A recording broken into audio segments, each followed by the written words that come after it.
Ah, hello. I'm Pete Perry of the MOTF, or Magic Oak Tree family.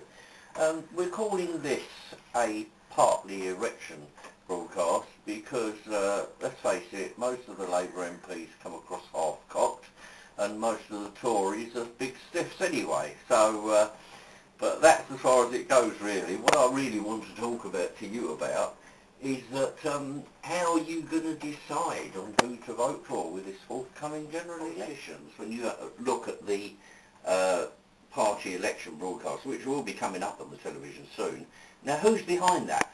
The people behind that are what they call the spin doctors. What is their profession exactly?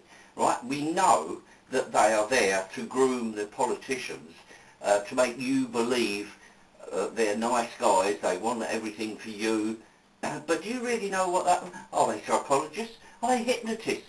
Maybe they're hypnotising. You don't know that, right? But the one thing they don't tell you is the absolute truth. They do not. They try and make you believe things.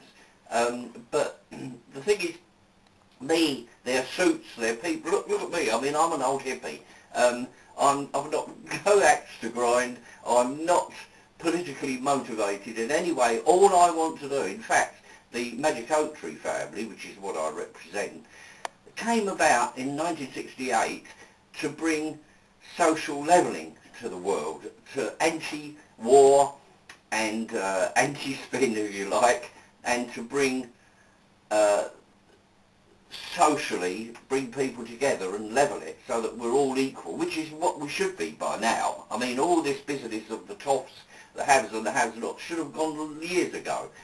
But just remember, I'm doing this on my own. I've got no spin doctors behind me. I've got no motive. I'm not making money out of this. I'm just putting it there for you to make your own mind up. So, well, it's up to you now, isn't it? Let's put it this way. They all sort of give their hot air and God knows what about things. But think on this. We've had all these politicians claiming expenses for duck houses and God knows what. They've got 2 homes, they claim for window cleaners. The rest of us, we can't do that. Oh, no, of course not. We have to pay for our own. But this is the point, that the MPs, they get a fabulous wage. A lot of footballers, for God's sake, they get something like £1 million, you know, I mean, which is ridiculous.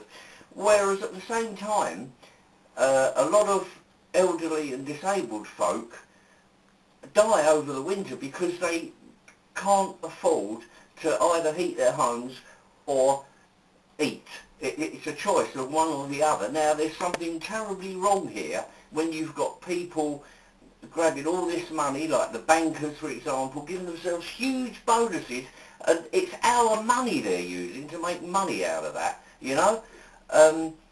They're feasting, having these banquets and a lavish lifestyle. They've got a house, a couple of houses probably here, houses abroad as well, and yet there's people in this country that are actually starving, you know. I mean, there's kids that they wonder why there's knife crime, they wonder why there's vandalism and all this sort of thing.